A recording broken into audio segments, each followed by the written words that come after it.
The VA hospital cafeteria buzzed with the usual afternoon chatter when Marcus walked in, his fresh Marine uniform crisp and proud. At 23, he'd just returned from his first deployment, carrying himself with the confidence of someone who'd seen combat and survived. His eyes swept the room until they landed on an elderly man sitting alone by the window, his weathered hands wrapped around a cup of coffee. Before we continue, I want to know, where are you watching this from right now?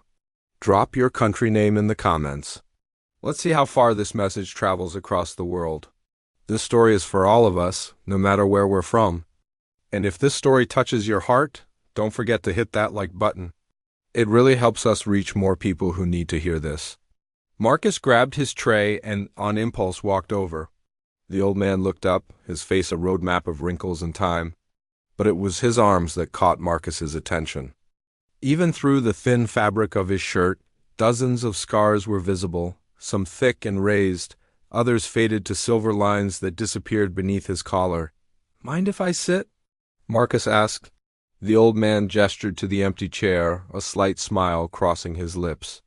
They ate in comfortable silence for a moment before Marcus's curiosity got the better of him. "Why so many scars, old man?"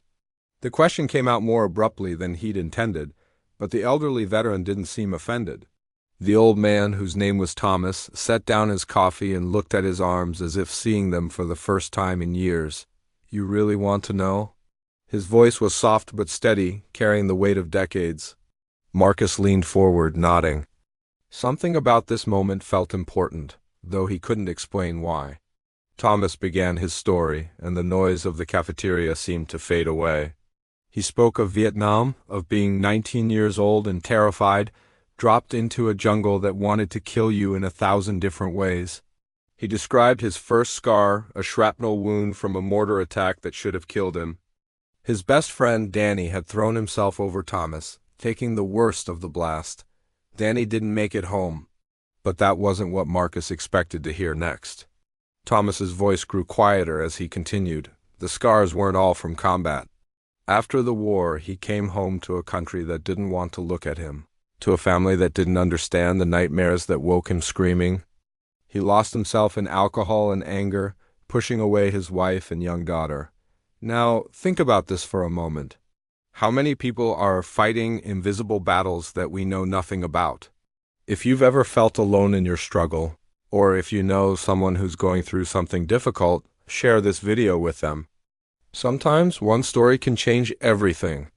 And hey, if you're enjoying this, the subscribe button is right there. We share stories like this every week because they matter. One night, drunk and desperate, Thomas put his fist through a window. Then another, and another. "I wanted to feel something other than the emptiness," Thomas said, his eyes distant. "I wanted to punish myself for surviving when Danny didn't, for coming home broken when I was supposed to come home a hero." The scars on his forearms told stories of broken glass, of a man at war with himself long after the actual war had ended. Marcus felt his throat tighten. He'd been so proud of his own service, so sure of his strength. But sitting across from this old man, he realized how little he understood about what came after. Thomas continued, explaining how he'd hit rock bottom in a Veterans Affairs office 15 years after returning home. A counselor named Sarah refused to give up on him, even when he'd given up on himself. She connected him with other veterans, with therapy, with purpose. The turning point came when Thomas started volunteering at a youth center, working with troubled kids who reminded him of himself. "I couldn't save Danny," he said, his voice breaking slightly, "but maybe I could save someone else. Maybe that's why I survived?" Over the years, he'd mentored dozens of young people, keeping them out of gangs, helping them find direction. Some of those kids were now teachers, firefighters, parents themselves. By now, other veterans in the cafeteria had quietly gathered around their table, drawn by Thomas's words. The room had gone completely silent. An older nurse stood with tears streaming down her face. A young veteran in a wheelchair nodded slowly, recognition in his eyes. Thomas looked directly at Marcus.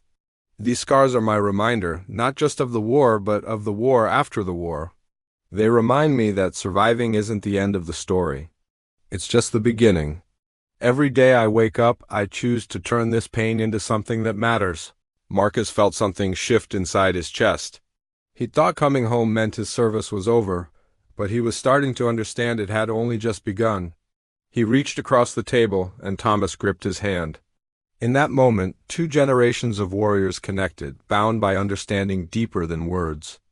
"Thank you," Marcus whispered. Around them, the room remained silent, everyone present forever changed by the truth they just witnessed. If this story moved you, if it made you think about the battles people fight that we can't see, then do me a favor. Share it with someone who needs to hear it today. And if you haven't subscribed yet, please do.